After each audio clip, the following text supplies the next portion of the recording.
Good morning बच्चा party. Good morning. Good morning जी। Good morning. Very good morning.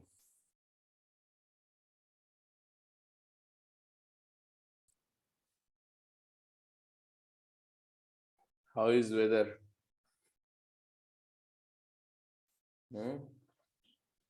ठंड है? It's too cold right?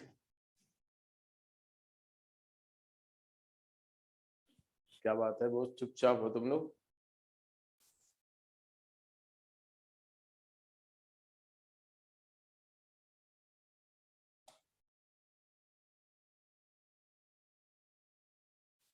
चलो, क्या हाल था? क्या क्या कर लिया था लास्ट क्लास में? सारी प्रॉपर्टीज हो गई थी। मोस्टली 25 प्रॉपर्टी तक तो सारी हो गई थी। उसी पे क्वेश्चन कर रहे थे। ये क्वेश्चन आपके गेम में थे, इसको आपने ट्राई कर लिया था? How many of you have done this question number 1?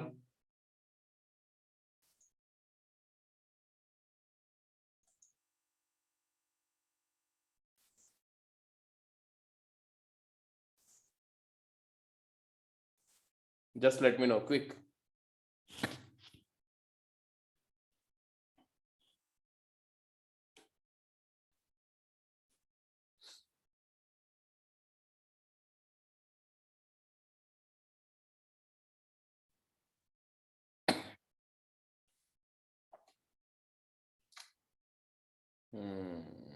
चलो भाई, एज यूजुअल है। दो चार बच्चों ने किया है, बाकी सब लोग ऐसे ही हैं। चलो, जिन्होंने नहीं किया उनके लिए फटाफट जल्दी से मैं डिस्कस कर दे रहा हूँ। वैसे डिस्कस करना नहीं चाहिए, बट फिर भी sine x upon x function है। आप सभी को पता है कि sine x upon x function एक स्ट्रिक्टली डिक्रीजिंग फंक्शन होता है in the interval 0 to pi, for all x belongs to 0 to pi. अब चाहो तो इसको डिफ्रेंशिएट करके देख भी सकते हो। वाई प्राइम आएगा x cos x minus sine x, कर चुके इसको कई बार आप, अपॉन एक्स स्क्वायर। और इसको आप लिख सकते हो कॉस एक्स कॉमन लोगे तो it is cosine of x into x minus ten x. तो 0 से पाई इंटरवल में, 0 से पाई बाई 2 इंटरवल में अगर देखो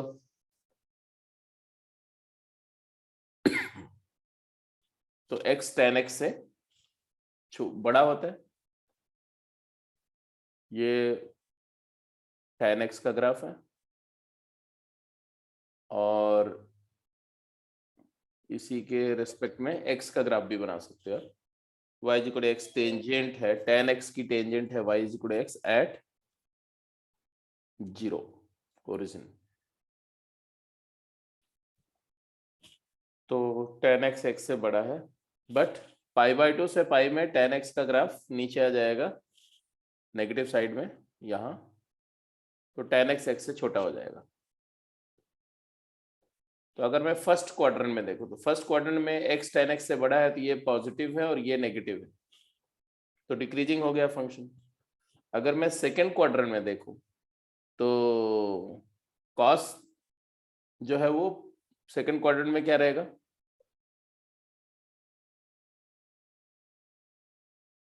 ये भी सॉरी, दोनों पॉजिटिव है ना। एक्स टेन एक्स से बड़ा है, तो एक मिनट भाई, टेन एक्स एक्स से बड़ा है, क्या कर रहा हूँ मैं? ये नेगेटिव है और कॉस पॉजिटिव है। बट अगर आप सेकेंड क्वाड्रेंट में जाओ तो जस्ट रिवर्स हो जाएगा, कॉस एक्स नेगेटिव हो जाएगा और ये पॉजिटिव हो जाएगा, क्योंकि टेन छोटा हो जाएगा एक्स से।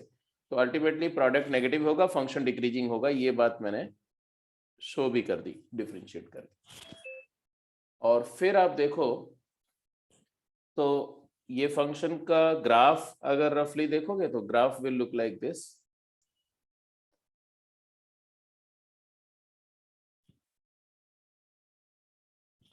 साइन एक्स बाई एक्स की 0 पर लिमिट 1 होती है, ये 0,1 है। और पाई बाई 2 पर sine x by x pi by 2 पर 2 बाई पाई हो जाएगा, ये 2 बाई पाई।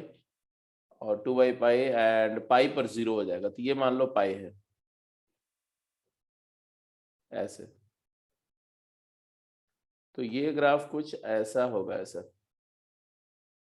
और फिर it will go like this ऐसा।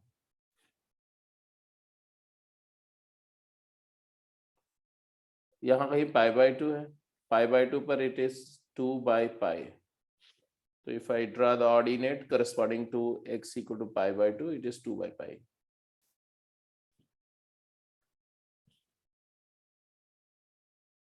अब फर्स्ट इनइक्वालिटी तो स्ट्रेट अवे प्रूव हो रही है, देखो ये तो sin x/x की मैक्स वैल्यू 1 है और मिनिमम वैल्यू 2/पाई है।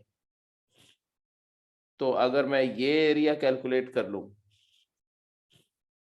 कौन सी area of the lower rectangle, single rectangle बनाता हूं मैं यहां से, और एक अपर रेक्टेंगल कंसिडर कर लो, तो we can claim that the value of the area of the sin x/x enclosed between curve and x axis 0 to pi/2 is larger than the lower rectangle area and smaller than the upper rectangle area। जैसे इसको O मान लो, इसको A मान लो, इसको B assume कर लो, इसको C, इसको D, इसको E। तो बिल्कुल क्लियर है कि integral A to B fx dx 0 to pi/2 fx dx is less than area OABC, now OADE, and greater than area of rectangle OABC. What is area of OABC? What is area of OABC?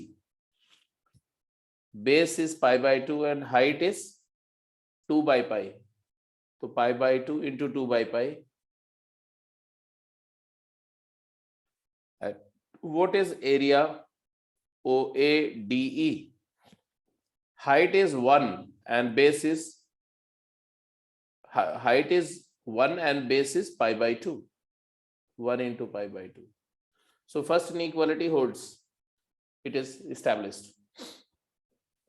If you look at the third inequality, इसमें 3 term है। हर एक term को देखो तो pi/6 into 3/pi, pi/6 into this, pi/6 into 2/pi।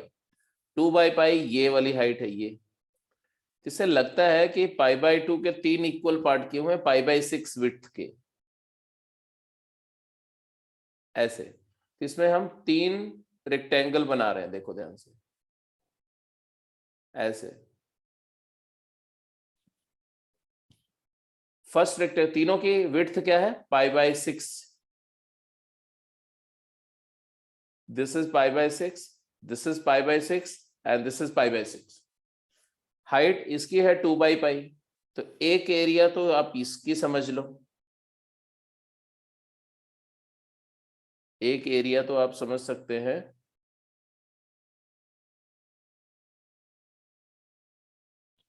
ये वाली, है ना। इसी तरह से दूसरी एरिया आप समझ सकते हैं उसके बगल वाले रेक्टेंगल की, और तीसरी एरिया आप समझ सकते हैं थर्ड वाले रेक्टेंगल की। तो ये 3 एरिया का सम की बात हो रही है बेसिकली। क्या होगा ये एरियाज का सम अगर आपसे पूछा जाए, तो आप बोलोगे ये फर्स्ट एरिया तो ये है,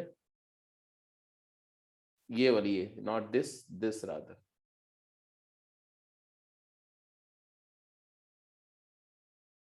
क्या है इसका सम बोलो, इसका एरिया क्या है? What is this area of the rectangle? pi/6 into 1। तो इन्होंने क्या इस वाले एरिया की बात करी है? लेफ्ट हैंड साइड में देखो, राइट हैंड साइड में करी है। राइट हैंड साइड में ये एरिया की बात करी उन्होंने, ये एरिया यहां तक, है ना। और उसके बाद दूसरी एरिया कौन सी बात करी, तो मैं अगर बोलूँ तो राइट हैंड साइड में पहली एरिया तो ये है, और दूसरी एरिया यहां से ये लिया इन्होंने, ये सेकेंड एरिया अपर रेक्टेंगल, और तीसरी एरिया उन्होंने ये वाली ली है। क्या है इन तीनों एरिया का सम? एक्चुअल फंक्शन की जो एरिया है वो एरिया इन तीनों रेक्टेंगल के एरिया के सम से क्या है, छोटी ये तो आप में से हर कोई ऑब्जर्व कर सकता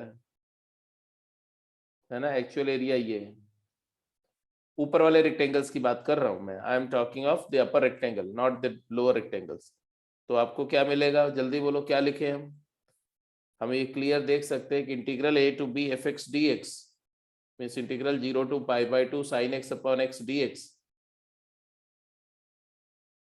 इज लेस देन, ये पहला रेक्टेंगल π/6 इंटू 1 प्लस दूसरा, तो π/6 पर फंक्शन की वैल्यू क्या है, sin π/6, sin π/6 इज 1/2 अपॉन π/6, तो ये क्या हो जाएगा 1/2 इंटू 6/π, तो 3/π, तो ये 3/π हो गया, π/6 इंटू 3/π।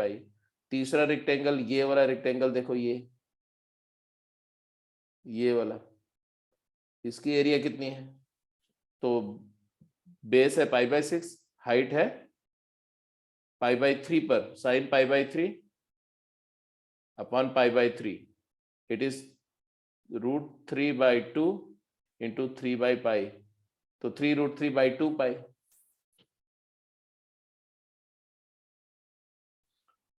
तो ये तीनों एरिया का जो सम है, ये वाली एरिया, इसको अगर मैं दिखाना चाहूँ ना तो वो कुछ इस तरह से शेडेड एरिया है,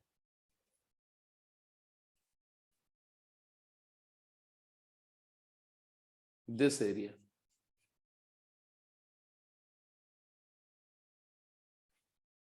अब और ये एरिया जो है वो तो आप समझ सकते हो, ये ऐसी वाली एरिया है जिसको हम जस्ट बाउंड्री कर दे रहे हैं, ये बस इतना समझो, ये इंटीग्रल की एरिया मतलब कर्व है, कर्व और एक्स एक्सिस के बीच की एरिया ये है।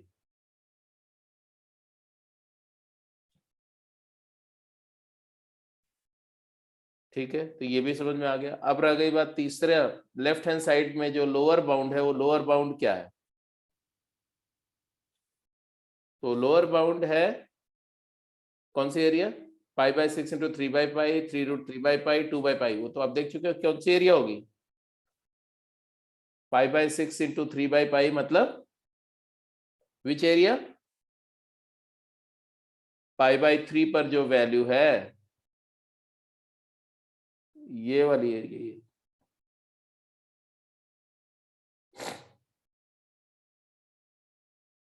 ये एरिया। अब चलो इस एरिया को हम एक सर्टेन कलर दे देते हैं,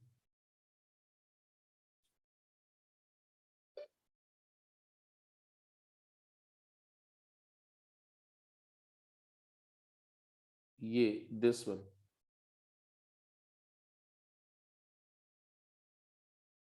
ये π/6 इंटू 3/π है, π/6 इंटू 3√3/2π कौन सा है,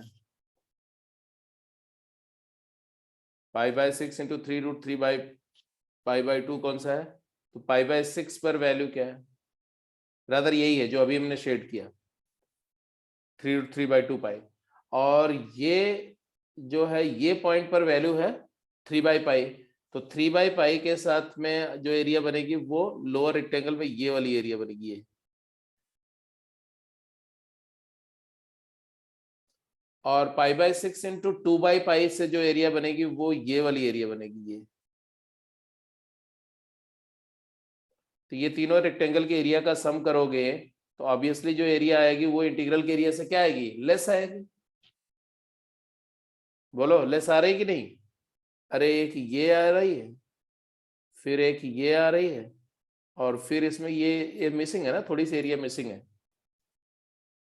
कौन सी एरिया मिसिंग है वो आपको थोड़ा सा देखना पड़ेगा, ये एक तो ये एरिया है ना ऐसे ऐसे, फिर ऐसे थोड़ा नीचे है, फिर ये है, फिर ऐसे नीचे है, और फिर ये है, तो ये जो थोड़ा सा कटा हुआ एरिया ये मिसिंग है, तो ये इनइक्वालिटी भी प्रूव हो गई। इससे बेटर भी अप्रोक्सीमेशन हो सकता है, इससे बेटर अप्रोक्सीमेशन भी किया सकता है। उसके लिए रेक्टेंगल के बजाय आपको ट्रेपेजियम्स बनाने पड़ेंगे।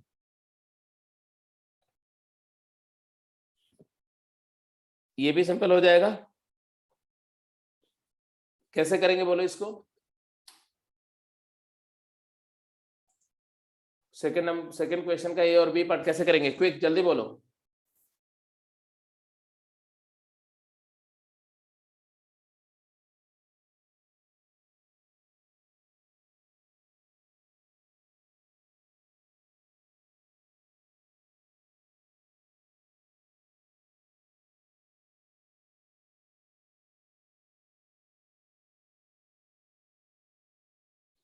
अब देखो ये फंक्शन 0 से 1 में पॉजिटिव है तो 0 इसकी मिनिमम वैल्यू ये तो दिख रही है फंक्शन की।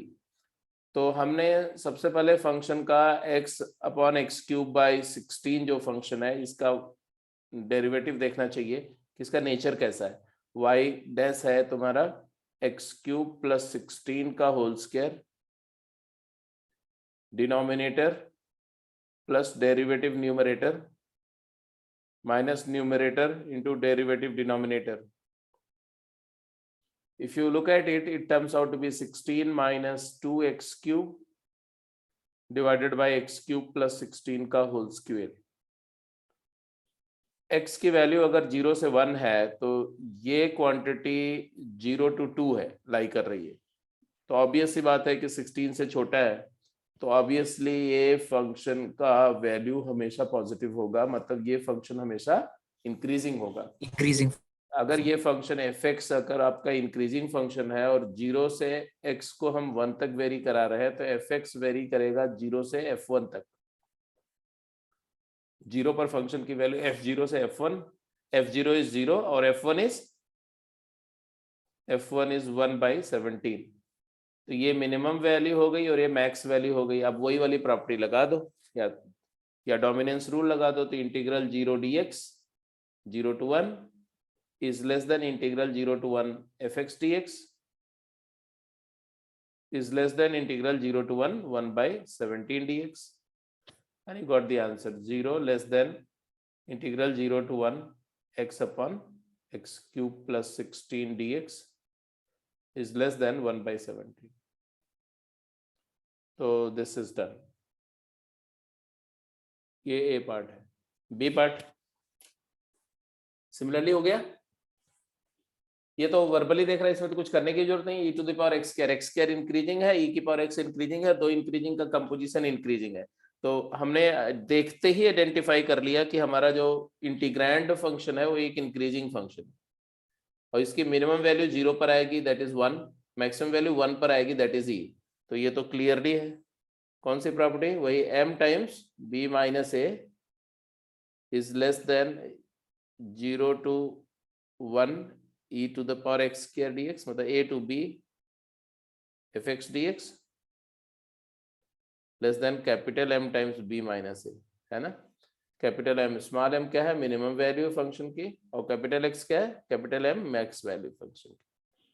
तो ये हो गया 1 less than fx less than e, तो डोमिनेंस रूल से करो तो भी आ जाएगा 1 dx fx dx and e dx 0 to 1 0 to 1 0 to 1, and you got the answer 1 less than 0 to 1 e to the power x square dx less than e। तो एक बिल्कुल straight away question था। Going to the next सम।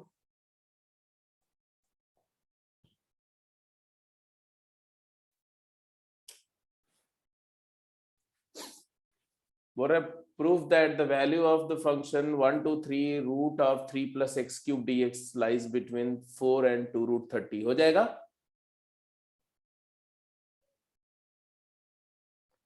कैसा function है ये कैसा function है? Increasing है या डिक्रीजिंग? इंक्रीजिंग। तो इसकी वैल्यू मिनिमम क्या होगी इस इंटरवल के लिए?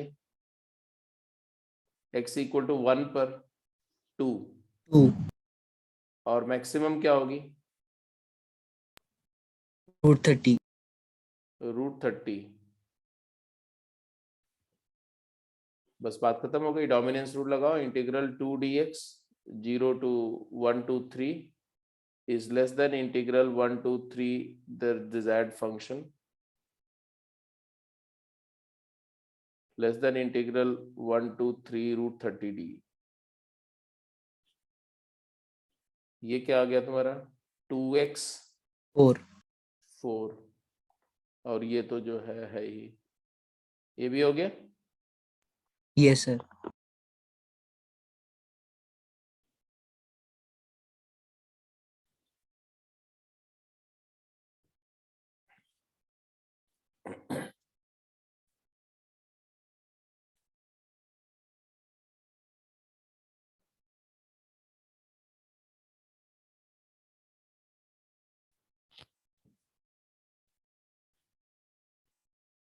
बात हो रही है π/4 से π/2, ये भी क्लियर है?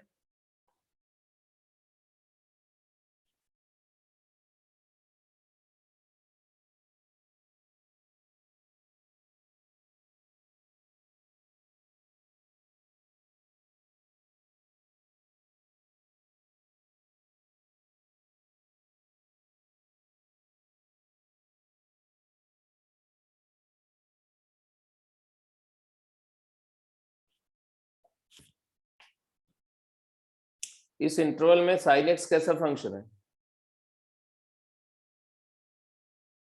sin x फंक्शन π/4 से π/2, Decreasing. 0 से π/2 में इंक्रीज कर रहा है, तो इंक्रीजिंग है तो sin की पावर 10x भी इंक्रीजिंग फंक्शन है। sin की पावर 10x का वैल्यू जब x की वैल्यू π/4 से π/2 होगी तो sin π/4 मतलब 1/√2 की पावर 10 से 1 की पावर 10 होगा। मानते हो कि नहीं मानते हो? Yes sir. What is this? 2 2 1 power upon is to 2 5. to the power 5, 2 to the power 5 is 32, तो ये 1/32 हो गया। अब डोमिनेंस रूल लगा दो। 1/32 dx 0 to π/4 से लेके π/2 तक is less than I is less than integral π/4 to π/2 1 dx। तो ये आ गया तुम्हारा 1/32 बाहर आ जाएगा, upper limit minus lower limit करेंगे तो आएगा π/4, तो ये आ जाएगा π/32 into 4, 32 into 4 less than integral 0 to π/4 से π/2 sin x की power 10 dx is less than π/2 से π/4 सब्ट्रैक्ट करो तो कितना आता है? π/4 इंटू 1 इज π/4। यही प्रूफ करना। ऐसे बी का आंसर क्या है? बी में क्या आर्ग्यूमेंट होगा, जल्दी बोलो। बी पार्ट में आर्ग्यूमेंट क्या होगा?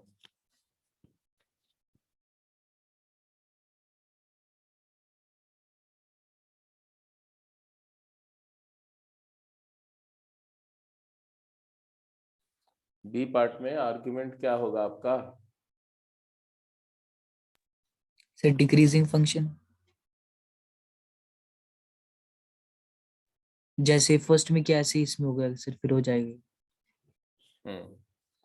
2 plus ln x increasing function है क्योंकि log x इंक्रीजिंग फंक्शन है, तो 1/2 plus ln x decreasing function है, क्योंकि अगर फंक्शन इंक्रीजिंग है तो रेसिप्रोकल डिक्रीजिंग होगा, प्रॉपर्टीज ऑफ मोनोटोनिक फंक्शंस। तो ऑब्वियस सी बात है कि इसकी मिनिमम वैल्यू क्या आएगी? 1 पर वैल्यू मिनिमम आएगी, 1/2. 1 पर मैक्स आएगी और 2 पर मिनिमम आएगी। तो 2 पर वैल्यू आएगी, नहीं 2 नहीं, ई पर वैल्यू मिनिमम आएगी 1/3 और 1 पर वैल्यू मैक्सिमम आएगी हाफ। तो जब x की वैल्यू 1 से e वेरी करेगी तो ये फंक्शन अपनी वैल्यू 1/3 से 1/2 वेरी करेगा। डोमिनेंस रूल लगाया तो 1/3 times 1 dx 1 to e is less than 1 to e function fx dx less than half times integral 1 dx, and therefore your answer is upper limit minus lower limit by 3 less than I is less than e minus 1/2। and तो सब में आप देखो, इसमें तो ये maximum में क्या लग रहा है, वो स्मॉल m और कैपिटल M वाली प्रॉपर्टी। फंक्शन बाउंडेड है, मिनिमम वैल्यू स्मॉल m है, मैक्सिमम वैल्यू कैपिटल M है, तो small m b minus a to capital M b minus a value integral के लाई करेगी इसी इंटरवल में। और वो सबसे गंदा वाला अप्रोक्सीमेशन होता है, उससे बेटर अप्रोक्सीमेशन तमाम हो सकते हैं। जैसे कोई भी फंक्शन अगर है और मान लो ऐसा है और आप बोल रहे हो क्या कि ये मैक्स वैल्यू है, मान लो फंक्शन की इस इंटरवल में, हमारा फंक्शन मान लो इसी इंटरवल में हम बात कर रहे हैं, आई am talking of this interval,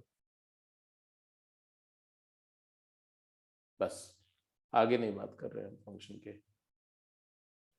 तो ये a है और ये b, this is a and this is b। तो ये जो है आपका, जो आपने अभी रेक्टेंगल ड्रॉ किया है, ये रेक्टेंगल अपर रेक्टेंगल है। इस रेक्टेंगल से एरिया ऑफ द फंक्शन क्या है, छोटा है, क्योंकि सबसे मैक्स वैल्यू को आपने एवरेज वैल्यू मान लिया, ठीक है, और ये वाली वैल्यू को आपने एवरेज कर लिया। अब सबसे छोटी वैल्यू को एवरेज कर दो पूरे इंटरवल के लिए, तब ये एरिया आ जाएगी, तो इससे बड़ा है। इसको बोलते हैं सबसे क्रूड, सबसे गंदा वाला अप्रोक्सीमेशन, कि इंटीग्रल की वैल्यू अगर आप बोल रहे हो कि इन्हीं दोनों एरिया के बीच लाई कर रही है, तो ये सबसे घटिया अप्रोक्सीमेशन है इंटीग्रल की वैल्यू का। अगर मैं बोलूँ अप्रोक्सीमेट वैल्यू इंटीग्रल की बताओ, तो आप बोल रहे इस इंटरवल में लाई करेगी, तो ये सबसे घटिया है।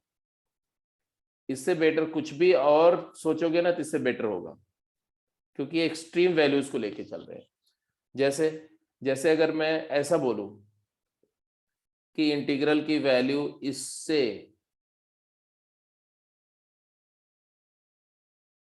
ये इस एरिया से बड़ी है, मानते हो कि नहीं मानते हो? Yes sir. और उसी तरह से आप ये भी क्लेम कर सकते हो कि इंटीग्रल की वैल्यू जो है वो इस एरिया से, इस एरिया से छोटी है।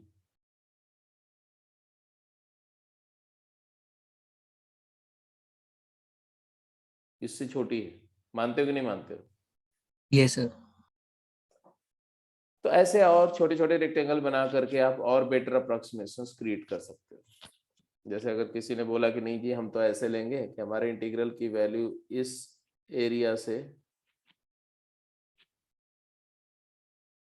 इस एरिया से छोटी है,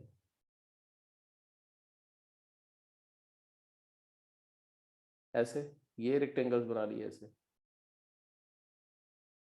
और उसने बोला कि ये वाली एरिया जो है इंटीग्रल की एरिया से क्या है,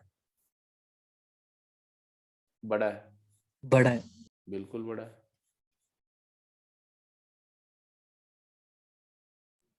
ट्रेपीजियम भी बना सकते हैं सर। बिल्कुल, ट्रेपेजियम इज बिकॉज कॉर्ड से बनता है, तो chord is closer than the ordinate ना। अगर आप एक एब्सिसा ड्रॉ करते हो तो उसके कंपैरिजन में अगर कॉर्ड ड्रॉ करोगे तो कॉर्ड जो है कर्व के ज्यादा क्लोज होती है, तो ट्रेपेजियम से और बेटर अप्रोक्सीमेशन होता है। इसीलिए ट्रेपेजॉइडल रूल पढ़ेंगे आप जब न्यूमेरिकल एनालिसिस करेंगे तो इंजीनियरिंग में, तो किसी भी कर्व की एग्जैक्ट वैल्यू एरिया की निकालनी है तो हम ट्रेपेजॉइडल रूल से फाइंड करते हैं। वहां पर एग्जैक्ट मतलब very close to the curve, almost approximate value. अब आते हैं जी एक लास्ट के दो प्रॉपर्टी, मैंने बोला था प्रॉपर्टी 26 है, इसको बोलते हैं मीन वैल्यू थ्योरम। ये प्रॉपर्टी क्या बोलती है, पहले प्रॉपर्टी लिखो और अपने आप एज ए क्वेश्चन करके बताओ। प्रॉपर्टी बोल रहे हैं क्या कि if fx is a continuous function in the interval ab, then there exists a point c belonging to ab such that a to b fx dx is equal to fc into b minus a। ये property if fx is continuous in closed interval ab, then there exists a point c belonging to ab such that a to b fx dx मतलब integral की area क्या होगी, fc into b minus a। ऐसा कोई ना कोई point c होगा A B interval में जहां पर फंक्शन की वैल्यू को अगर b minus A length of interval से मल्टीप्लाई किया जाए तो एरिया ऑफ द कर्व के इक्वल हो जाएगा, and that value fc is called average value of the function of the interval A B. तो and the number fc is called a to b fx dx upon b minus a, it is known as average value of the function over the interval ab। अगर आप recall करो तो जब आप alternating current आपने किया होगा तो जब मीन वैल्यू निकाला होगा वोल्टेज का या करंट का, ठीक है, या आरएमएस वैल्यू निकाली होगी, तो उसमें ये कॉन्सेप्ट को यूज करते हैं कि जब कोई फंक्शन कंटिन्यूअसली वेरी कर रहा हो तो एवरेज वैल्यू निकालने के उसकी सारी वैल्यूज का सम, तो वो समेशन को तो एरिया से रिप्रेजेंट कर लेते हैं, divided by length of interval, वो नंबर ऑफ नंबर्स हो जाता है। तो number of input and total input. तो एनालॉग क्या होता है, जैसे मान लो कोई चीज ऐसे चेंज हो रही है ऐसे, तो उसकी जो छोटे छोटे इंटरवल में उसकी जो वैल्यूज हैं ऐसे, है ना, ये वैल्यूज को ऐड करना, और कैसे कितनी वैल्यूज हैं, इनफाइनाइट वैल्यूज हैं, तो इंटीग्रल हो जाएगा। यही सम तो इंटीग्रल होता है, ठीक है। yes तो integral is actually representing the summation of all those infinite number of ordinates. तो ये हो गया इंटीग्रल। तो integral a to B F x D x जो है, जो एरिया है वो बेसिकली समेशन ऑफ नंबर्स हो गए, ऐसे मान लो आप। एनालॉजी है, एग्जैक्टली वो नहीं होगा बट एनालॉजी है, ठीक है। और ये अगर a है और ये b है तो what is the length of interval, ये, और लेंथ ऑफ इंटरवल जो है वो नंबर ऑफ नंबर की एनालॉजी हो जाता है b माइनस ए। तो एवरेज का कॉन्सेप्ट क्या है, एवरेज है summation of number by number of number, that is area continuous है। जब डिस्क्रीट है, डिस्क्रीट में तो summation of number by number of number, but continuous variate में जो नंबर्स का सिग्मा एक्स जो होता है वो तुम्हारा लेंथ ऑफ इंटरवल हो जाएगा, और सिग्मा एफ एक्स जो है वो एरिया हो जाएगी, ठीक है जी। सिग्मा एफ एक्स एवरेज के लिए यही करेंगे ना, अपॉन सिग्मा एक्स। तो सिग्मा एक्स जो है वो इंटरवल की लेंथ हो जाएगी और ये एरिया हो जाएगी, दैट्स इट। तो ये तो ग्राफिकली समझने के लिए है। प्रूफ करना है, देखो तो प्रूफ फटाफट लिखते जाओ जल्दी से। आप याद करो, कंटिन्यूटी करते समय आपने फॉर्मेट थ्योरम किया था, that a function is continuous then it must be bounded. अगर कोई फंक्शन कंटिन्यूअस है ए बी इंटरवल में तो दो रियल नंबर एग्जिस्ट करेंगे, स्मॉल एम और capital m, such that function की वैल्यू स्मॉल एम से बड़ी और कैपिटल एम से छोटी होगी। अब फंक्शन बाउंडेड है तो आपको ए बी डोमिनेंस रूल से पता है कि small M into B minus A less than equal to A to B F x D X less than equal to capital M into B minus A. इससे अगर मैं b minus ए से divide कर दूं तो ये हो जाएगा कि integral a to b F x D x divided by b minus a lies between small m to capital M। अब फंक्शन कंटिन्यूअस है, मिनिमम वैल्यू स्मॉल m है, मैक्सिमम वैल्यू कैपिटल M है, तो कंटिन्यूटी का जो intermediate value theorem ये बोलता है कि फंक्शन स्मॉल m से कैपिटल M वैल्यूज को कम से कम एक बार जरूर टेकअप करेगा। yes sir तो हम ये बोल सकते हैं कि therefore by intermediate value theorem there exists at least one real number c belonging to AB where the function's value will be equal to this number।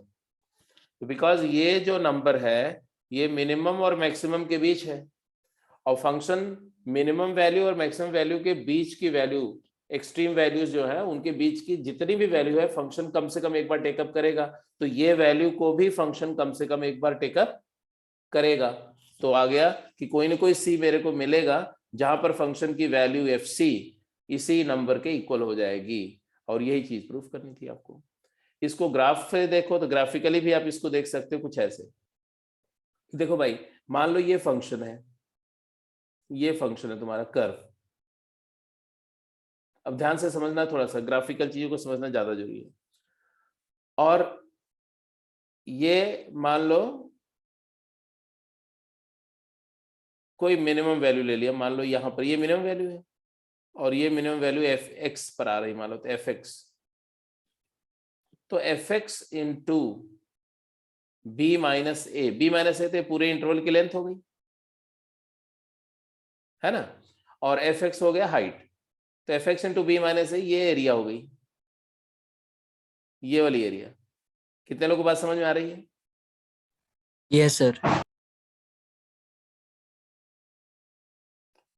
अब बेटा ये एरिया जो है वो फंक्शन की सबसे छोटी वैल्यू से जनरेट हो रही है। अब जैसे जैसे एक्स को मैं चेंज करूंगा, अगर एक्स को मैं इधर उधर शिफ्ट करूंगा तो क्या होगा, जैसे एक्स यहां लाया तो क्या हुआ, यहां लाया तो एफ एक्स ये हो गया, तो एफ एक्स इंटू ये करा तो ये एरिया आ गई। अब इस एरिया से इस एरिया में एरिया चेंज हो रही है ना, जैसे जैसे एक्स चेंज हो रहा है एरिया चेंज हो रही है। अब एरिया तब थोड़ा सा ये चेंज हुई, जैसे इतनी बड़ी हो गई तो क्या हो रहा है, देखो कुछ एरिया एक्स्ट्रा आ रही है फंक्शन के ऊपर वाली, और इधर कुछ एरिया, जैसे जैसे आप अंदर वाली कुछ एरिया, जो एरिया देखो पहले केस में तो सारी की सारी एरिया एक्सक्लूडेड थी, है ना, इधर भी एक्सक्लूड हो रही थी फंक्शन के एरिया, इधर भी छूट जा रही थी फंक्शन के एरिया। लेकिन जैसे जैसे एक्स को मैं शिफ्ट कर रहा हूं तो कुछ एरिया मैं कवर कर रहा हूं, एक्सक्लूडेड एरिया में से कुछ एरिया कवर कर रहा हूं, और कुछ एरिया छूटती जा रही है, इधर ये वाली छूट रही है, इतनी एरिया हमारी लेफ्ट हो रही है, जो एक्चुअली फंक्शन तो इनक्लोज कर रहा है लेकिन हमारे एरिया में वो हमारे में कवर हो गई और फंक्शन नहीं। तो ये एक्सक्लूडेड एरिया है, ये वाली, ये एरिया भी छूट रही है, किसकी, कर्व की एरिया है, बट अभी हमने कवर नहीं करी उसको अपने शेडेड पोर्शन में, और इतना एरिया, तो ये वाली एरिया छूट रही है हमारी, जिसको मैं येलो कलर से शेड कर रहा हूं वो लेफ्ट आउट एरिया है, और जिसको मैं ग्रीन कलर से कर्व कर रहा हूं ये एक्स्ट्रा कवर हो रहा है, जो एक्चुअली कर्व इनक्लोज नहीं कर रहा है। अब जब आपका एक्स यहां आ गया तो यहां आने पर क्या हुआ, जरा देखो, इंटरेस्टिंग है। अब लेफ्ट आउट एरिया क्या हो गई, लेफ्ट आउट एरिया सिर्फ इतनी रह गई है,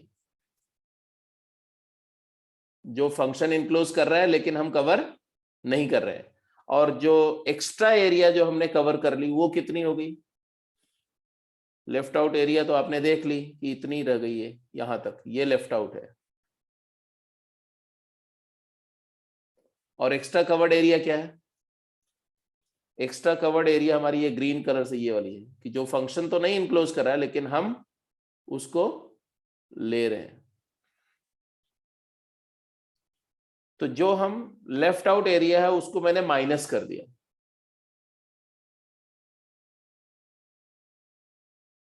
या राधा प्लस कर दो, प्लस, ये हमें अभी लेनी है।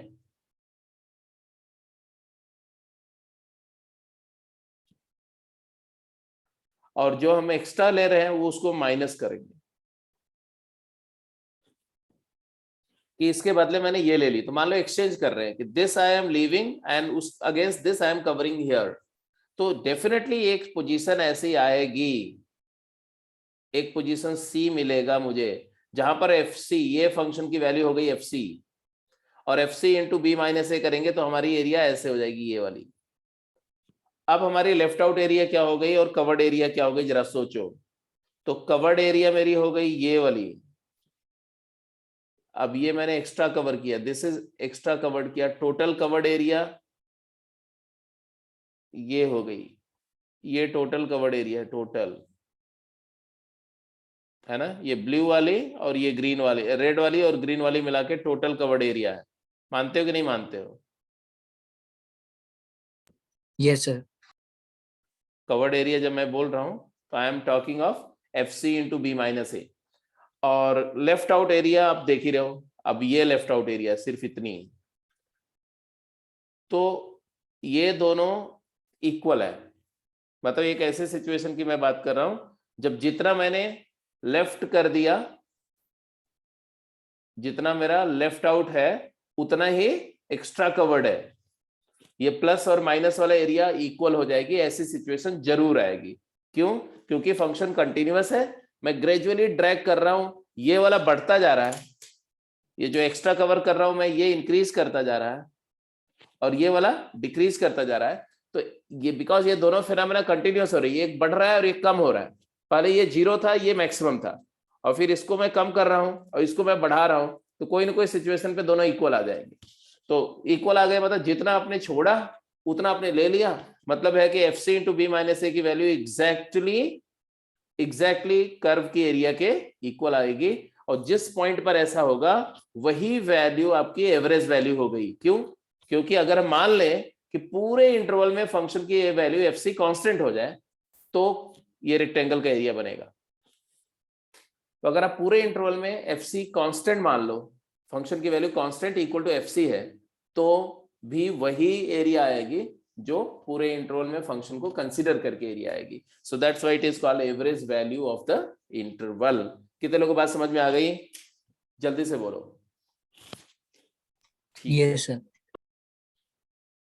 तो ऑल्दो ये प्रॉपर्टी का बहुत ज्यादा मैथ्स में इस्तेमाल नहीं होता, अभी तक कभी भी इस पर बेस्ड क्वेश्चन नहीं पूछे गए हैं, बट फिजिक्स में आप इसको यूज करते हो, इसलिए इस पर बात हुई। अब जो प्रॉपर्टी के लिए हम लोग आज की क्लास ले रहे हैं बेसिकली वो ये है, लिखेंगे evaluation of integral dependent on parameter. ये प्रॉपर्टी क्या है और ये कैसे इस्तेमाल होती है उसको मैं बता दूं और फिर ये चैप्टर क्लोज हो जाएगा। तो आप लिखिए फटाफट, पहले ये थ्योरम लिखिए,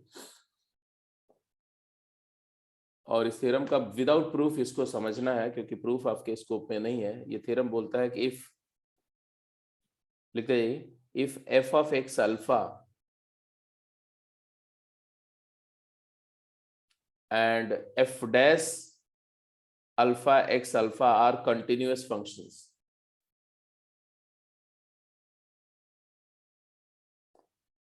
where alpha varies c to d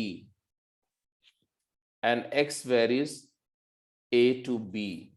मतलब ये जो फंक्शन है एफ एक्स अल्फा, इसमें दो पैरामीटर्स हैं, दो वेरिएबल्स हैं, एक x है जो a से b तक वेरी कर रहा है कंटिन्यूअस, और एक अल्फा है जो c से d वेरी कर रहा है continuous. Then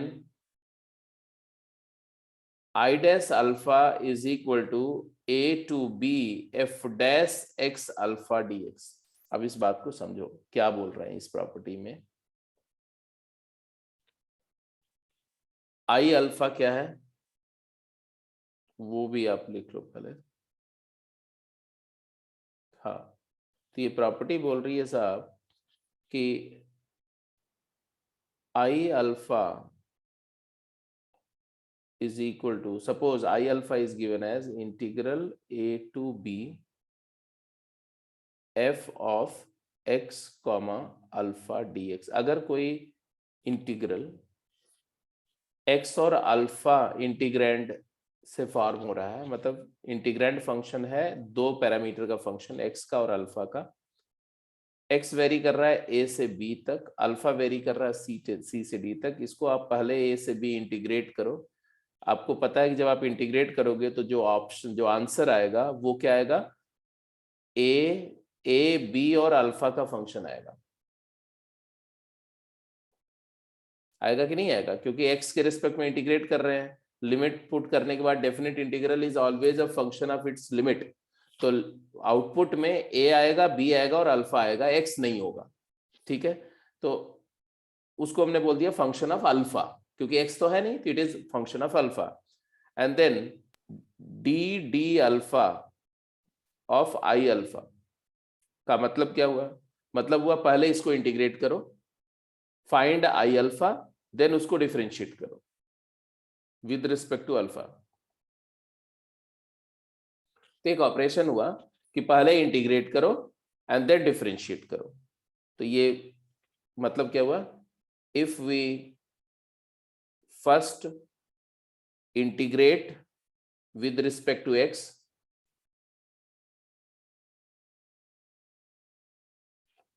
and get I alpha, then differentiate it with respect to alpha, differentiate it with respect to alpha, then the result will be same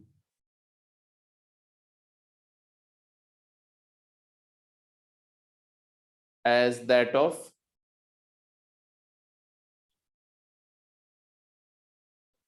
the one when we first differentiate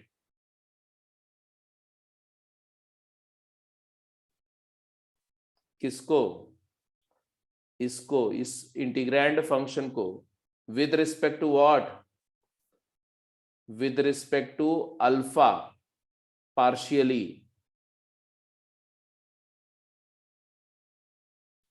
मतलब integrand को alpha के respect में differentiate करो treating x as a constant, और फिर जो answer आए उसको एक्स के रिस्पेक्ट में इंटीग्रेट करो under the limit a to b, then we differentiate f x alpha, ऐसे लिखो f x alpha partially with respect to alpha, partially with respect to alpha, and then integrate the result with respect to x.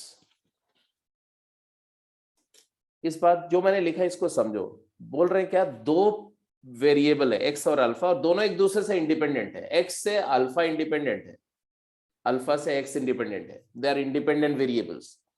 Then whenever there are two independent variable, then and two operations are performed, one integral with respect to first variable x and other differential with respect to second variable alpha.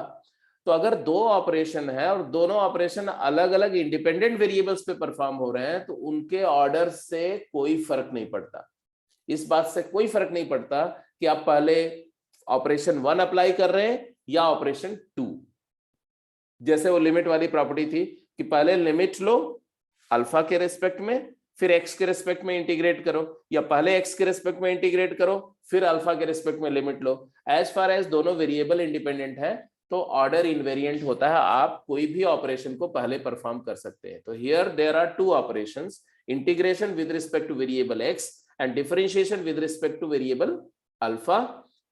Because x and alpha are independent, therefore you first integrate with respect to x and then differentiate with respect to alpha, or you first differentiate with respect to alpha and integrate with respect to x, the result will remain same. लेकिन ध्यान ये रखना है कि जब आप switch कर रहे हो तो जिस वेरिएबल के रिस्पेक्ट में जो ऑपरेशन करना है वही होना चाहिए. ये नहीं कि आपने x के रिस्पेक्ट में इंटीग्रेट किया और अल्फा के रिस्पेक्ट में डिफरेंशिएट किया रिजल्ट को, और दूसरी बात क्या कर दिया, दूसरी बात पहले डिफरेंशिएट x के रिस्पेक्ट में कर दिया और इंटीग्रेट अल्फा के रिस्पेक्ट में कर दिया, तब गड़बड़ हो जाएगी. आपने दोनों ऑपरेशन में वेरिएबल और ऑपरेशन मैच करके रखना है, सिर्फ ऑर्डर चेंज करना है, पहले इंटीग्रेट करो या पहले डिफरेंशिएट करो, आपकी मर्जी है. This property was proposed by doctor S Ramanujan, doctor Srinivasa Ramanujan, in order to integrate certain integrand functions, certain challenging integrals को evaluate करने के लिए, which were the challenge of the century. लगभग 100 साल से वो इंटीग्रल्स, उस टाइप के इंटीग्रल को इंटीग्रेट नहीं किया जा सका था. तो ऐसे केसेस को इंटीग्रेट करने के लिए डॉक्टर रामानुजन ने ये प्रॉपर्टी प्रपोज करी, उसका प्रूफ दिया. हालांकि प्रूफ बहुत सिंपल, उन्होंने बोला भाई जब ऑर्डर इनवेरिएंट है ना, क्योंकि वेरिएबल इंडिपेंडेंट है तो ऑपरेशन भी इंडिपेंडेंट होगा. फिर उन्होंने बोल दिया क्या कि पहले इंटीग्रेट करो और फिर डिफरेंशिएट करो, या पहले ही डिफरेंशिएट कर लो और फिर इंटीग्रेट करो, you get the same output. Since x and alpha are independent parameters, so the operation integral with respect to x and differentiation with respect to alpha becomes independent of each other, and therefore final outcome becomes invariant of the order in which these operations are performed. Idea ये है कि आप जब x को a से b very करा रहे हैं और अल्फा एक्सिस ये वाली है y पर, ये c से d वेरी कर रही है, तो इस वेरिएबल के रिस्पेक्ट में कोई ऑपरेशन अगर परफॉर्म कर रहे हैं वो इसको नहीं इन्फ्लुएंस करेगा, और इसके रिस्पेक्ट में कोई ऑपरेशन कर रहे हैं तो इसको नहीं करेगा, क्योंकि दोनों एक दूसरे के 90 डिग्री पर है। तो x का कंपोनेंट अल्फा वाली डायरेक्शन में 0 है, अल्फा का कंपोनेंट x की डायरेक्शन में 0 है, मतलब x के रिस्पेक्ट में y और y के रिस्पेक्ट में x म्यूचुअली परपेंडिकुलर है, तो इन्फ्लुएंस नहीं करेंगे।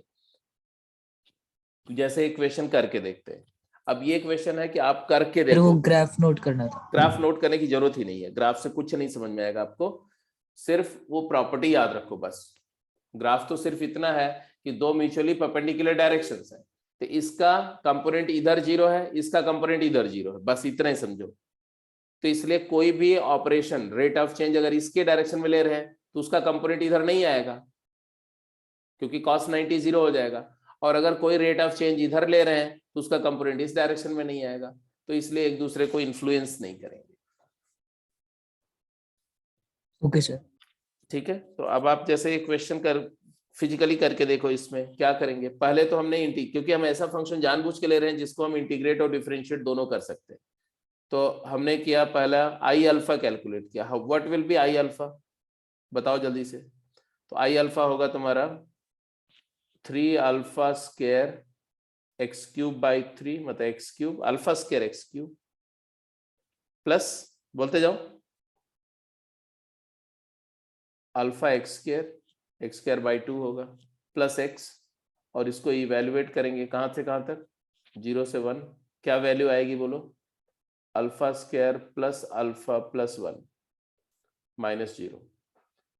आई अल्फा ये आ गया, तो आई डैश अल्फा क्या है, आई डैश अल्फा आ गया 2 alpha plus 1। Agreed or not, जल्दी बोलो। पहले क्या किया, first integrate and then differentiate.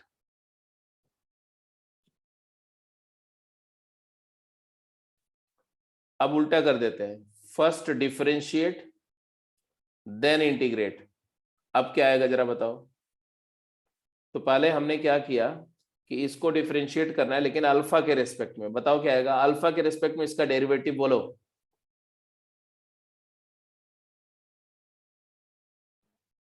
Three x square very correct, 3x square into 2 times of alpha 2 alpha plus plus 2x। 2x, that's it. Yes sir. और इसको evaluate करो 0 to 1।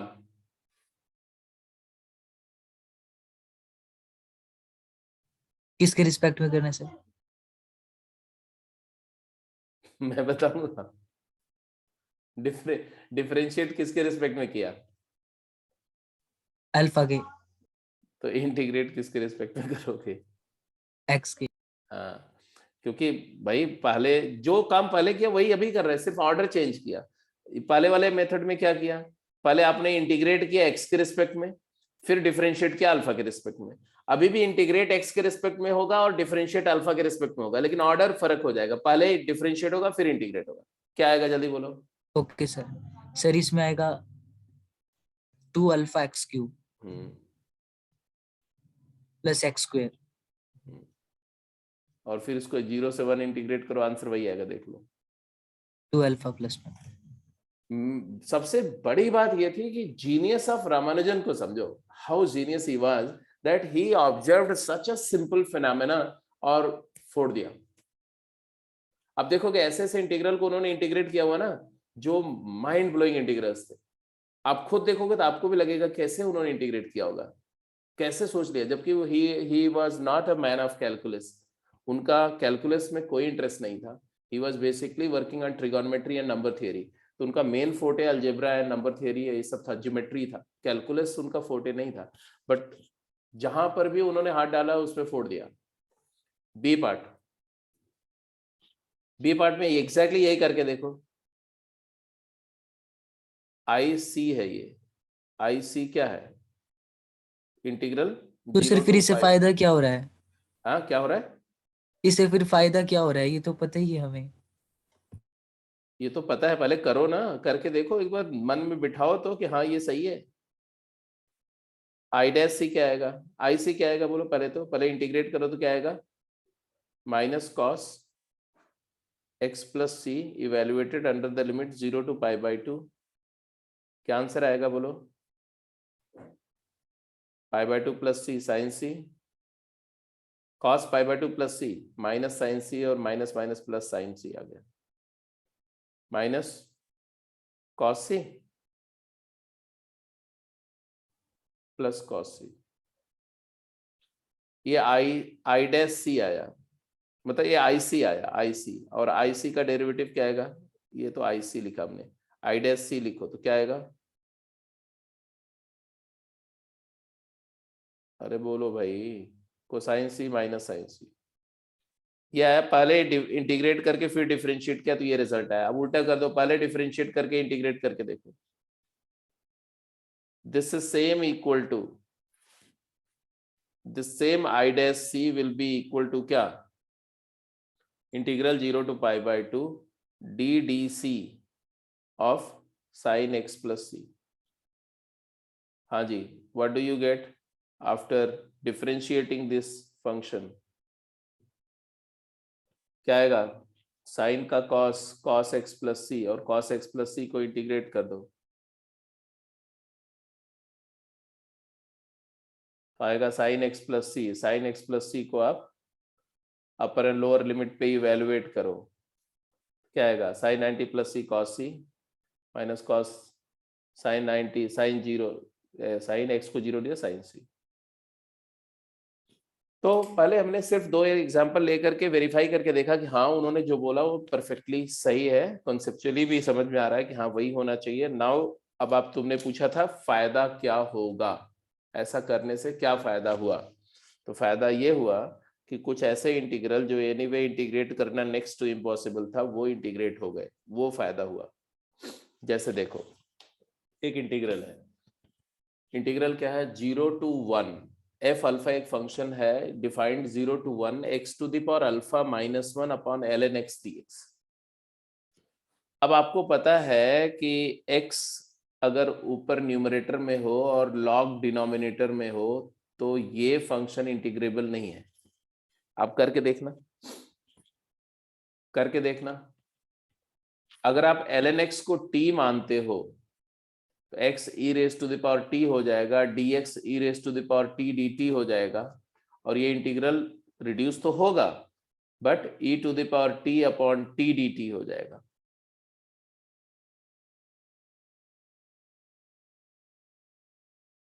x का e power t हो गया, log x का t हो गया, और e की power 2t upon t dt।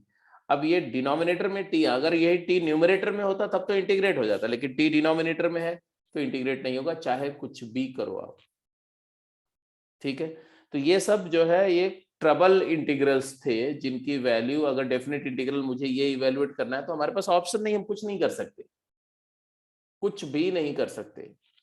तो हम क्या करेंगे इस केस में, क्या करेंगे, तो उसके लिए उन्होंने सजेस्ट किया कि आप एफ अल्फा है मान लो, ठीक है, हमें इसको इंटीग्रेट करके फंक्शन निकालना था, उसके बाद उसकी वैल्यू निकालनी थी डेरिवेटिव की मान लो।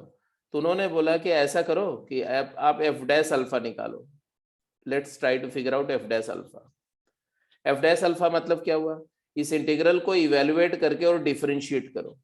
तो उन्होंने बोला कि वही काम हमारी प्रॉपर्टी करेगी, कैसे, पहले हम डिफरेंशिएट कर लेंगे इसको, किसके रिस्पेक्ट में, अल्फा के रिस्पेक्ट में, किसको, x alpha minus 1 by log x को, फिर जो रिजल्ट आएगा उसको हम इंटीग्रेट करेंगे एक्स के रिस्पेक्ट में। सबको क्लियर, समझ में आ रही बात? Yes sir. कि पहले इंटीग्रेट करके फिर डिफरेंशिएट करने के बजाय उन्होंने बोला रिवर्स कर लेते हैं, पहले डिफरेंशिएट कर लेते हैं और फिर रिजल्ट को इंटीग्रेट कर लेंगे।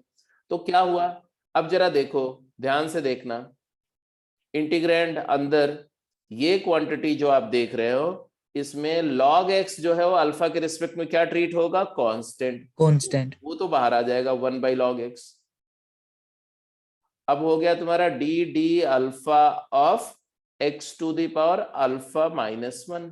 Can you let me know क्या आएगा ये, alpha x power is to alpha minus 1। यही गलती तो तुम करोगे, मुझे तो पता था अल्फा पहले से। X into L x. Alpha x क्या हो गया तुमने? x alpha into ln x। x alpha. हाँ हाँ, एक्चुअली आदत होती है ना x के रिस्पेक्ट में डिफरेंशिएट करने की। डी डी एक्स, यहाँ डी डी एक्स नहीं है, डी डी अल्फा है।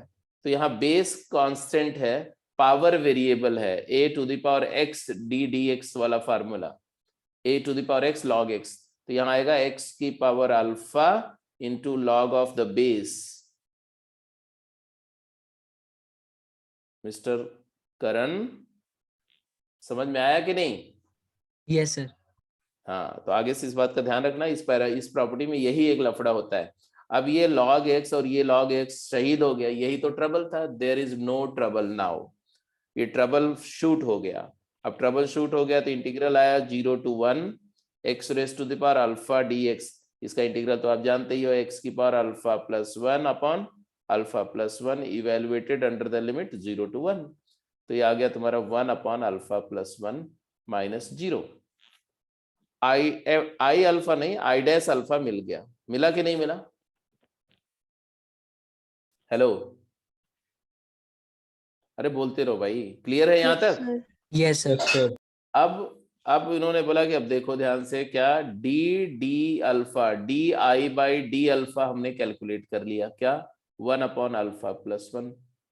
तो डी आई क्या हो गया? तो डी आई हो गया D alpha upon alpha plus 1। अब इंटीग्रेट कर देते हैं, अब इसको इंटीग्रेट कर देते हैं तो क्या आएगा जी? तो आई अल्फा, आई या I alpha is equal to क्या आएगा? बोलो। ln अल्फा अल्फा प्लस 1 का मॉड प्लस सी। अब बोला गया कि चलो ठीक है, समझ रहे हो ना, ये इंटीग्रल जो कि इवेल्युएट नहीं हो रहा था, उन्होंने ये इवेल्युएट कर लिया। यही तो आई अल्फा, इसी को तो एफ अल्फा बोल रहे थे। अरे आई अल्फा मैं बोल रहा हूँ, आई अल्फा के बजाय एफ अल्फा बोल दो यार, क्या फर्क पड़ता है? एफ लिख दो, यहाँ एफ डैश लिख दो, D F by D alpha कर दो। ये तो सिर्फ सिंबॉलिक बात है।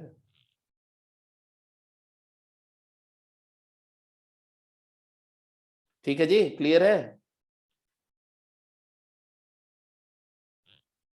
हाँ, अब सी कैसे निकालें? तो सी निकालने के लिए अल्फा को 0 पुट करना पड़ेगा, है ना। तो एफ अल्फा, हमें एफ 0 चाहिए, put alpha equal to 0।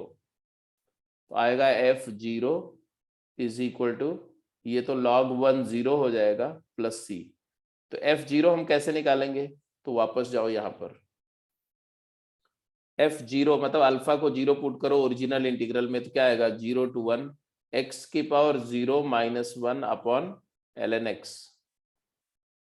x की पावर 0 1, 1 माइनस 1 0, तो 0 का इंटीग्रल 0 से 1 में क्या आएगा? 0 आएगा। तो एफ 0 0 है, ये 0 आ गया, तो सी की वैल्यू 0 आ गई। तो यहाँ से फाइनल आंसर आ गया कि आई अल्फा या एफ अल्फा हमारा क्या आया? एफ अल्फा आ गया log of mod alpha plus 1। That's it. तो ये प्रॉपर्टी, ये एप्लीकेशन था। ठीक है, बात समझ में आ गई सबको? तो इस पर एक आध क्वेश्चन और फटाफट जल्दी से करो। इस पर बहुत सारे क्वेश्चन आपके लास्ट गेम में दिए हुए हैं, आप देखना लास्ट गेम में जो लास्ट क्वेश्चन है, लास्ट के 2 क्वेश्चन 3 क्वेश्चन, वो सभी इसी प्रॉपर्टी पर बेस्ड है। इस प्रॉपर्टी का इस्तेमाल आपको करना पड़ेगा उसमें कहीं ना कहीं। तो go to the next one.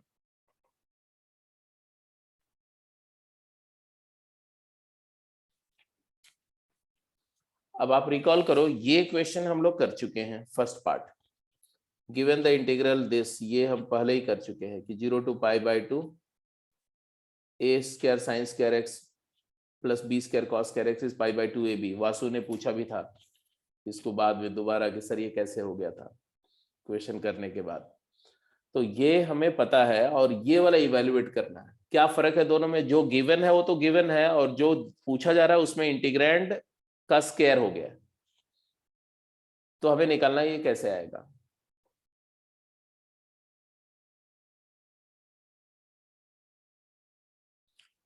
तो इसको इंटीग्रेट करने का 2 तरीका। एक तरीका तो यह है कि कॉस स्क्वायर बाहर निकाल लो, ऊपर सीकेंट 4 हो जाएगा, फिर tan x को t पुट कर दो, secant square x dx dt simplify करके इंटीग्रेट हो जाएगा।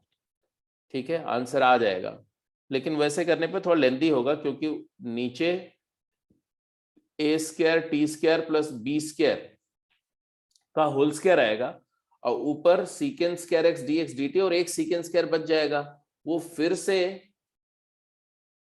tan में कन्वर्ट हो जाएगा, मतलब कि टी में टी का फंक्शन आ जाएगा, तो बड़ा कॉम्प्लिकेटेड सा फंक्शन आएगा, खूब ढेर सारा पार्शियल फ्रैक्शन करना पड़ेगा, तो वो हम प्रेफर नहीं करेंगे उस मेथड से।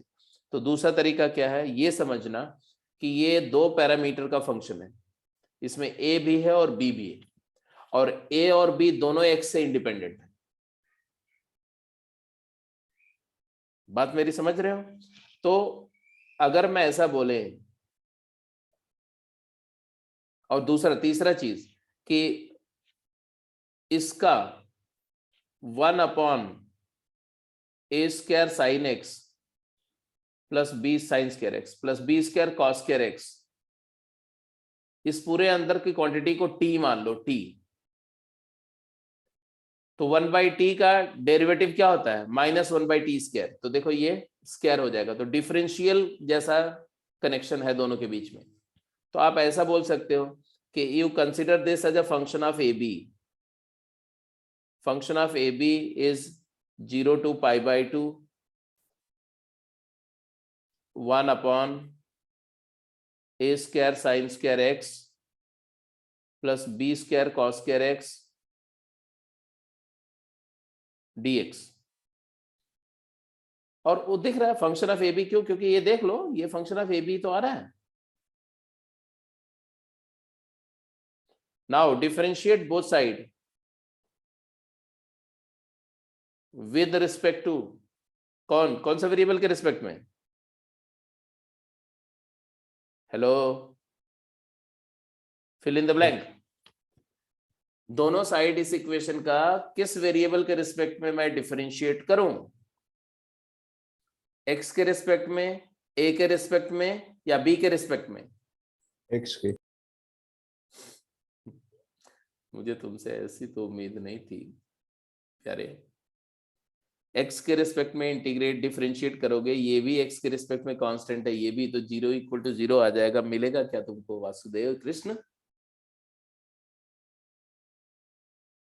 अरे फंक्शन ए बी का है, एक्स के रिस्पेक्ट में कांस्टेंट है, कांस्टेंट अगर लेफ्ट में भी कांस्टेंट है, राइट में भी कांस्टेंट है, तो कभी आप एक्स के रिस्पेक्ट में डिफरेंशिएट करोगे?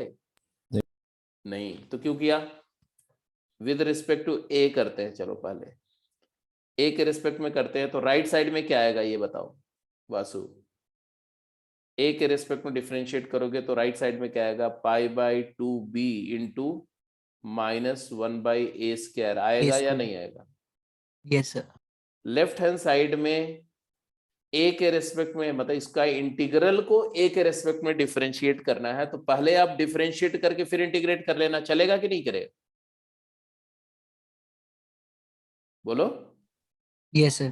तो पहले हमने लिखा डी ए, ध्यान रखना ए के रेस्पेक्ट में डिफरेंशिएट करना, 1 किसको? इसको, इसको किसको? इस पूरी क्वांटिटी को, और इस पूरी क्वांटिटी को मैं क्या ट्रीट करूंगा? a² into lambda plus mu. समझ रहे हो? यहां a वेरिएबल है, और a के अपार्ट जितनी भी चीजें हैं सब क्या है? कांस्टेंट ट्रीट हो रही हैं। तो साइन स्क्वायर एक्स एक कांस्टेंट है, b² into cos square x एक कांस्टेंट जैसा ट्रीट हो रहा है, पार्शियल डेरिवेटिव है, पार्शियली डिफरेंशिएट करना है a के रिस्पेक्ट में। तो पार्शियली डिफरेंशिएट करोगे a के रिस्पेक्ट में तो क्या आएगा? ये a² लैम्डा प्लस म्यू जैसा ट्रीट होगा, फिर इंटीग्रेट करेंगे, क्या आएगा जरा बताओ? इसका डेरिवेटिव बोलो जरा। तो sir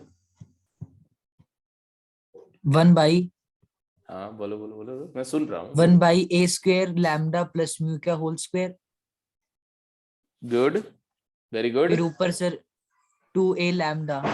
very good very good. तो इन्होंने बोला कि आंसर आया इंटीग्रल ऑफ 2a² का डेरिवेटिव 2a लैम्डा, लैम्डा किसको लिया था? Sine square sine x square x divided by a² sign square X plus b² cos square x का whole square dx 0 to pi by 2 is equal to minus pi upon 2b a square. Clear है? Yes sir. ये step मैंने सिर्फ इस वजह से, समझ रहे हो ना मैंने ऐसा क्यों लिखा? Just to let you understand that जिस वेरिएबल के रिस्पेक्ट में डिफरेंशिएट करना है उस वेरिएबल में फंक्शन कैसा दिखेगा, सो दैट आप उसको समझो। ये नहीं कि एक्स के रिस्पेक्ट में डिफरेंशिएट कर दो, वो नहीं। इसलिए आंसर आ गए। अब ये 2a तो x के रिस्पेक्ट में कांस्टेंट है, 2a तो बाहर आ जाएगा। सर यहाँ पे नेगेटिव साइन नहीं आएगा इंटीग्रैंड में? हाँ जब डिफरेंशिएट करेंगे तो ऊपर माइनस भी तो आएगा। हाँ आना तो चाहिए, नहीं आया क्या?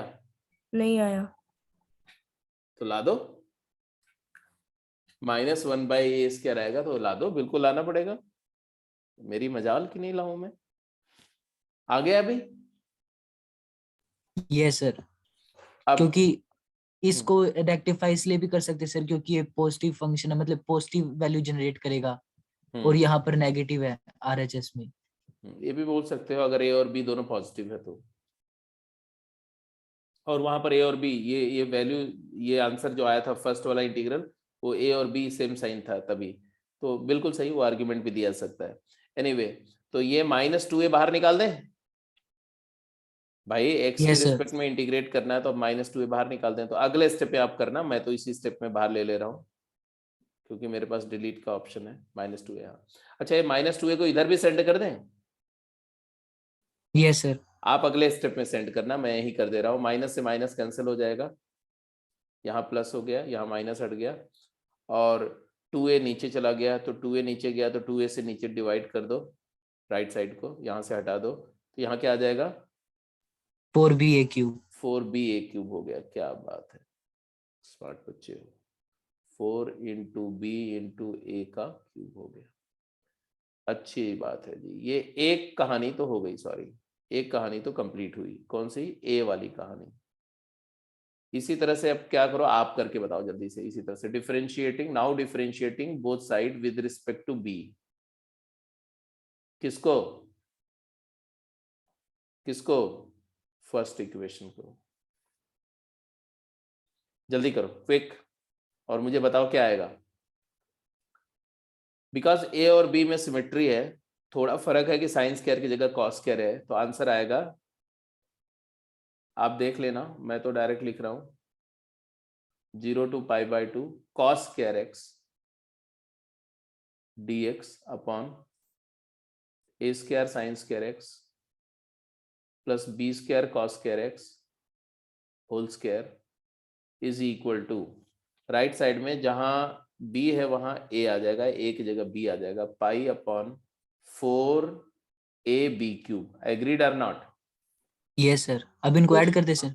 हाँ जी, हाँ जी। तो ये सेकेंड बना था और ये मान लो हमारे पास थर्ड रिलेशन आ गया। तो नाउ एडिंग, अब आपको समझ ही आ रहा होगा कि एडिंग सेकेंड एंड थर्ड, तो लेफ्ट में लिमिट सेम है तो इंटीग्रल दोनों कंबाइंड हो जाएंगे। न्यूमरेटर में आ जाएगा sine square x plus cos square x, क्योंकि डिनोमिनेटर दोनों का सेम है, और नीचे a square sine square x हो गया plus b square cos square x रहा का whole square, and right side में वैल्यू आ गई क्या? π/4ab common 1/a plus 1/a² plus 1/b²। This is the answer. यही चाहिए था ना, यही प्रूव करना था ना, यही फाइंड करना था ना। Yes, sir. तो ये आपको अब थोड़ा समझ में आया कि इस प्रॉपर्टी का क्या क्या एप्लीकेशन है, क्या क्या इसकी वैल्यू है आपकी लाइफ में।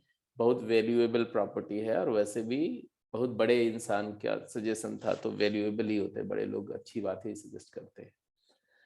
तो this is what the property speaks about. अब इस पर बहुत सारे, जितने क्वेश्चन हो सके खूब ढेर सारे इस पे कर लो, क्योंकि ये वाला पॉइंट है जिसपे 90% बच्चे इसमें कंफर्टेबल नहीं होते, 99% बच्चे। तो अगर कुछ इसमें पूछना है तो पूछो, नहीं तो मैं आगे चलूँ, अगली प्रॉपर्टी पे चलूँ। क्लियर है यहाँ तक? Can we move to the next question? Property नहीं, अब तो प्रॉपर्टी तो कोई है नहीं। Can we go to the next question? Yes sir.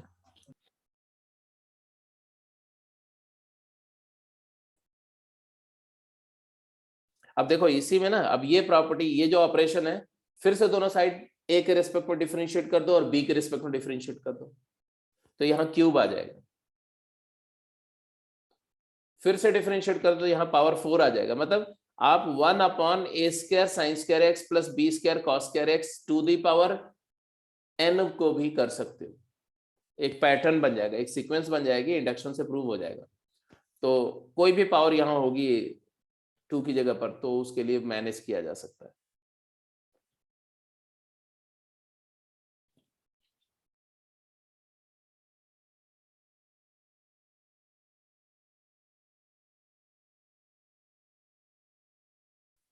अब पहले तो इसको नोट कर लो जरा, पहले क्वेश्चंस को नोट कर लो, हो सकता है कुछ क्वेश्चन आपकी शीट में ना हो, इसलिए नोट करते जाओ, फिर मैं बताता हूँ कौन कौन सा करना है आपको।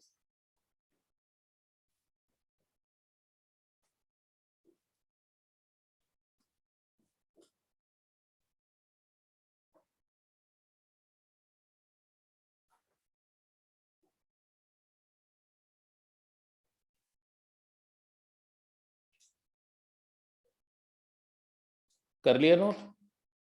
Yes yes sir.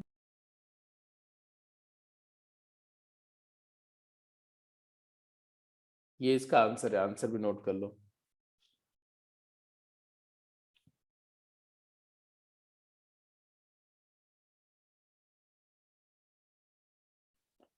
अब जैसे देखो, जो फर्स्ट प्रॉपर्टी थी ना, प्रॉपर्टी मतलब फर्स्ट क्वेश्चन ए, अगर इस ए को करना हो तो कैसे करेंगे देखो। अब ध्यान से देखो, यहाँ दिक्कत क्या है, tan इनवर्स का जो डेरिवेटिव होता है वो होता है 1/a² प्लस x², ठीक है। और यहाँ पर है √1 - x² इंटू x वगैरह वगैरह ऐसा। ये x ज्यादा ट्रबल क्रिएट कर रहा है। आप इसको क्या करोगे, आप इसको क्या करोगे, तो इसको इंटीग्रेट करके क्या आएगा, a का फंक्शन आएगा। जब इसको इंटीग्रेट करके 0 to 1 लिमिट लोगे तो जो आंसर आएगा वो a के फॉर्म में ही आएगा। Yes sir. a के फॉर्म में आएगा तो हम i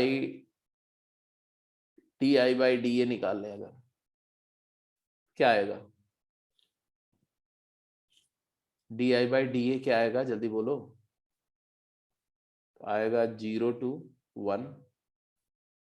पहले इंटीग्रेट करके a के रिस्पेक्ट में डिफरेंशिएट करें, आप पहले ही डिफरेंशिएट करने इसको a के रिस्पेक्ट में, तो अंदर में a के रिस्पेक्ट में डिफरेंशिएट करोगे तो क्या आएगा, can you let me no. a times मतलब a divided by √1 plus a divided by कि x डिवाइडेड बाई, ax को a के रिस्पेक्ट में डिफरेंशिएट करेंगे तो x आएगा ना, x डिवाइडेड बाई, हाँ आप बोलो, x तो नीचे एक है ही, 1 plus a² x² into √1 - x²। ये तो कांस्टेंट है, बाकी सब कुछ कांस्टेंट ट्रीट होगा ना। सिर्फ ये वेरिएबल है, a के रिस्पेक्ट में डेरिवेट कर रहे हैं तो ये वेरिएबल है, rest everything is constant. Are you getting my point और नॉट, यही आएगा। Yes sir. अच्छा, वो x की वजह से ये नीचे x और ये ऊपर वाला x कैंसिल हो जाएगा। अब ये फॉर्म बन गया क्या, क्वाड्रेटिक बाई क्वाड्रेटिक फॉर्म बना कि नहीं, 1/क्वाड्रेटिक रूट क्वाड्रेटिक, बोलो बना या नहीं बना। Yes sir. Yes, sir. अब क्वाड्रेटिक रूट क्वाड्रेटिक का इंटीग्रल कर लेते हैं कि नहीं कर लेते हैं आप। इसको इंटीग्रेट करने के लिए अगला स्टेप में क्या होगा, x को Put x equals to 1/t. x को 1/t पुट करते हैं, x को 1/t पुट कर देना तो क्या आएगा, dx is equal to -dt/t²। Lower limit infinity हो जाएगी, अपर लिमिट 1 हो जाएगी,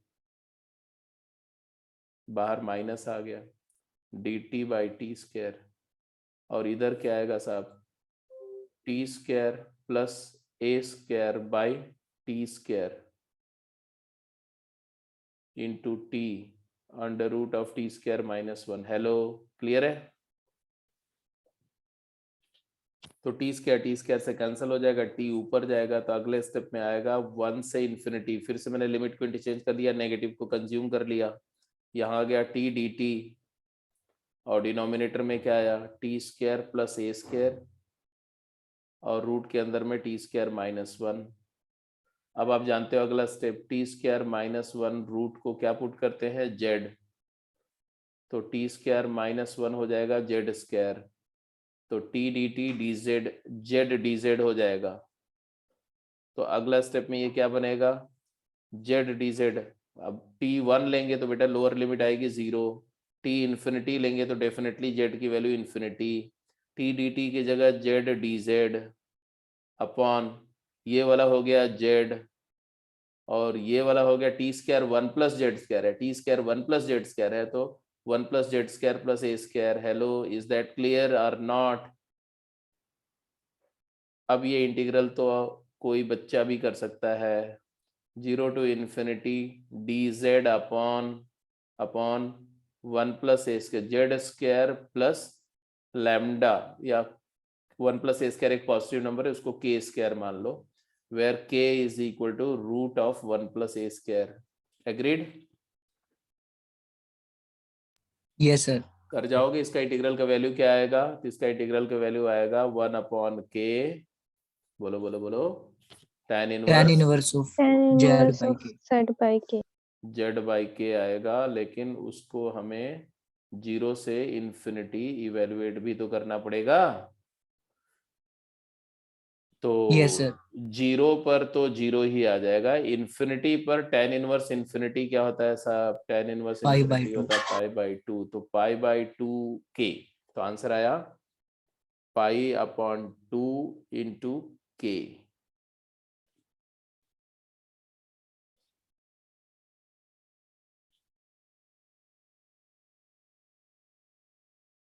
यही है ना, एक बार चेक कर लो।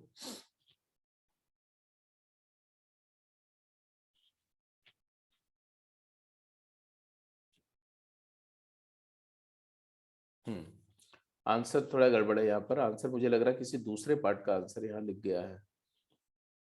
पाई बाई 2 इंटू के कितना था, K root of A square plus 1, यही था ना? सर 1 अपॉन अपोन में था सर। अच्छा हाँ सही बोल रहे हो, अपॉन में था, तो नीचे आएगा बेटा, नीचे डिनोमिनेटर में आएगा ये।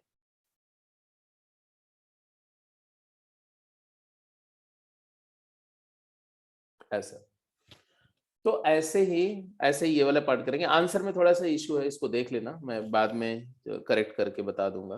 सर ये डी बाई डी ए नहीं आया, कौन सा? यही वाला आंसर। अच्छा ओके ओके ओके, सही बोल रहे हो आप, आंसर में कहाँ से इश्यू है, D I by D A आया ना अभी तो यस सर। डी आई निकाल लो, तो डी ए से मल्टीप्लाई कर दो इधर, और फिर हाँ बिल्कुल सही बोल रहे हो आप, बिल्कुल सही। अब इंटीग्रेट कर दो दोनों साइड में, इंटीग्रेट कर दोगे तो आई क्या आएगा, आई निकालना था ना हमें, तो पाई बाई 2 तो कांस्टेंट है, बाहर आ गया, integral 1 upon D A upon under root 1 plus A square, ये तो आप जानते ही हो क्या आता है, क्या आता है, लॉग ऑफ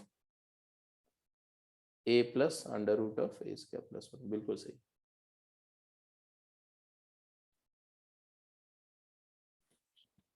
ठीक है, तो जैसे ये किया ऐसे ये वाला कर जाएंगे। अब तो आपको लीड मिल गई ना कि कैसे अप्रोच करना है हर इक्वेशन में। Yes sir. Yes yes. ये एक इंटीग्रल है, जल्दी आंसर करो। क्या टाइम हो रहा है वैसे, टाइम है हमारे पास में? नहीं नहीं नहीं नहीं, आई एम सॉरी। तो अब चलो ये सारे इंटीग्रल आपके गेम में होंगे, ठीक है, मैं अभी चेक भी कर लेता हूँ, ये इंटीग्रल्स आपकी गेम में है। तो अब आप क्या करेंगे ना कि वहां से डायरेक्टली कर लेंगे। लेट मी सी कि कौन से क्वेश्चन है, मैं बता भी दे रहा हूँ। Yes yes yes, question number 11 आपकी गेम का, लास्ट 6th गेम का क्वेश्चन नंबर 11th है, ये 12th है। ये जो क्वेश्चन अभी डिस्प्ले हो रहा है क्वेश्चन नंबर 12 है, जो अभी किया आपने वो 11th में था। ऐसे ही 14th और 15th में आपको ये प्रॉब्लम्स मिलेंगी नहीं, 14th तक मिलेंगी, और 15th में फिर वही पीछे जो आपने क्वेश्चंस किए हैं उन्हीं पर बेस्ड, प्रॉपर्टीज पर बेस्ड कुछ क्वेश्चन है। तो this chapter is over from my side in every aspect. आपने क्वेश्चन कर लिए हैं, गेम के क्वेश्चन कर लिए हैं, तो गेम के सारे डाउट मेरे को शेयर कर दो, और कल से मैं एरिया स्टार्ट करूंगा। मैं एरिया